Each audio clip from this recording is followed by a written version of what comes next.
să spun că la acest moment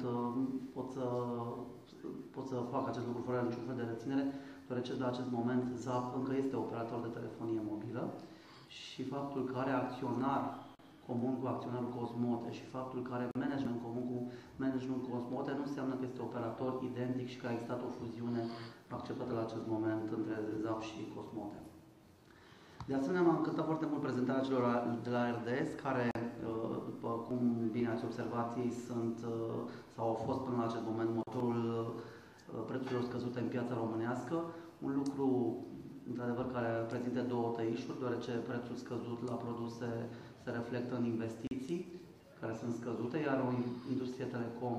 nu poate să funcționeze cu investiții scăzute, însă se pare că ei au reușit să găsească un echilibru în acest sens și practic au împins și pe toți ceilalți să lucreze în zona de triple play și așa mai departe. Referitor la Ernst Young, mi-a plăcut foarte mult ideea cu poșta italiană și că ei au început să facă reforma în poștă începând cu anii 96, dar doresc să-i contrazic. Eu m-am întâlnit în urmă cu 2 săptămâni cu fostul meu omolog italian din perioada anilor 80 și acesta mi-a spus și într-adevăr am verificat și așa este, deci au făcut automatizarea centrelor de sortare în anii 85, e drept că au făcut-o cu o firmă proprie a lor, fiind Mecanica. Și acest lucru, practic, a determinat o tehnologizare masivă a zonei poștale, a poștei italiene, o schimbare a acesteia și, practic, în Italia, acum un oficiu poștal arată ca un oficiu de bancă. Serviciile financiare ating, practic, 60% din business și dacă tot e să comparăm numărul de angajați cu business-ul, ceva mai înainte a spus că aveți 46.000 de angajați la o cifră de afaceri de 10 milioane. La acest moment, Poșta Română se poate lăuda, între ghilimele, cu 36.000 de angajați și o cifră de afaceri până în 300 de milioane de euro. Ceea ce este cam de 30 de ori mai puțin decât ceea ce ne spuneați dumneavoastră de business. Și cum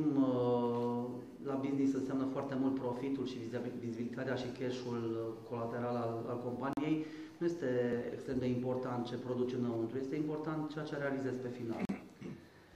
Iar la bazele de date, în acest moment în România, într-adevăr, există extrem de multe baze de date proprii ale fiecărei agenții, a statului, fiecărei entități publice, locale sau centrale, însă o mare problemă pe care o văd eu la acest moment, practic,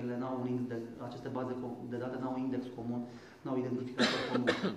Ne-am trezit într-o situație oarecum hilară, că la Casa de Pensie avem numai puțin de 27 de milioane de asigurați și, sincer să fiu, nici dacă mulțim sugarii din ultimii 3 ani cu 4 nu ne iese. Deci, ca atare, în lipsa unei baze de date indexate și în lipsa unui identificator unic, practic, în România nu putem să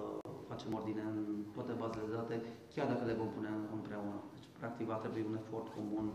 tehnic și, de asemenea, politic. Ați pomenit despre legea infrastructurii. Este în Parlament de vreo 5 ani. Este anul ăsta sau mai să fim 5 ani? Haideți că vă răspund eu, ca să ne încadrăm în 30 de secunde. Nu este legea de acum 5 ani, este forma de text legislativ pe care Ministerul a încercat să o promoveze anul trecut ca ordonanță de urgență,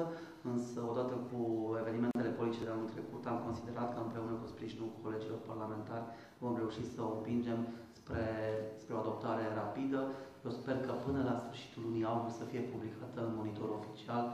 și, practic, eu mi-am îndeplinit una dintre dorințele mele la momentul în care am venit în acest minister, să există o lege a infrastructurii care să ajute sectorul telecom să investească foarte facil și foarte fără opreliști în zona locală și în zona centrală.